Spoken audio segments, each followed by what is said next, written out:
ფონდი განვითარება და გარემო არჩევს ლოკაციებს, სად რა ფრინველი შეიძლება იქნას გაშვებული. ჩვენ ვიყავით აჭარაში, ვიყავით სამხრეთ-ჯავახეთში, ვიყავით კახეთში და ასე შემდეგ ბევრგან. წელს უკვე დაახლოებით 7000 ფრთა გავუშვით სხვადასხვა ჯიშის ფრინველები, ეს არის კაკაბი, გნოლი, ხოხობი და ბოლოს იქნა შერჩეული ეს ადგილები. ეს ფრინველები გახლავთ ინკუბირებული, რომელიც არიან მიჩვეული თავის კვებას, თავის საცხოვრებელ პირობებს, მოფერებას და ასე შემდეგ.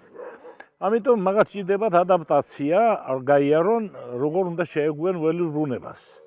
და ზუსტად მაგიტომ ეწყობა აი მსგავსი ტიპის ვოლიერები, სადაც დაახლოებით ერთ თვემდე ჩვენ ვათავსებთ ამ ვოლიერებში, ხედავთ ახლა შიგნით ფრინველია, 300 ფრთა ფრინველი არის, რომელიც აღითქოს ამ ადგილს, ამ ლოკაციას, ეგუება ამ ახალობის კლიმატს და შემდგომ ვიწყებთ მის გაშვებას.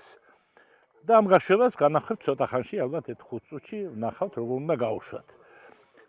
გაშვების შემდეგ ჩვენ ვტოვებთ რამდენიმე ფრთას.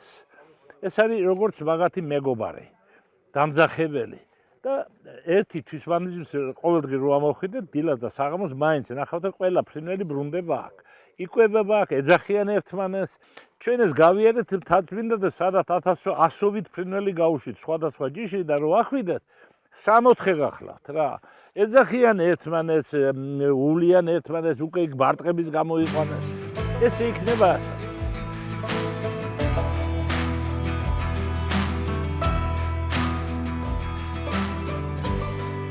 10-15 წელს ვტოვებთ შიგნით, დანარჩენს გამოუშვებთ ველურ ბუნებაში. ნახავთ შიგნი, რომ ამათ საკვებურები უდგიათ შიგნი, ის გამოგვაქვს გარეთკენ და ახლომახლოს ვალაგებთ. დარჩენილი ფრინველი რაც რჩება ვოლიერში არა, ისინი ეძახიან ამ გაშვებულ ფრინველებს და იტრიალებენ ესენი სულ ახლომახლოს რა.